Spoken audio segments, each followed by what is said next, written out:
Mr. Frog.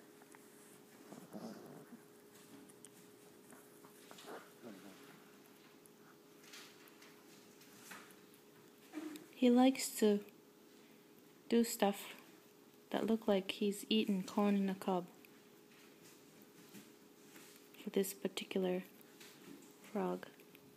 But I think it's because there's something inside that feels like a beads. Right, Chu-Chu? Is that why you're doing this? Eat the corn in a cob, corn in a cob. Is that yummy?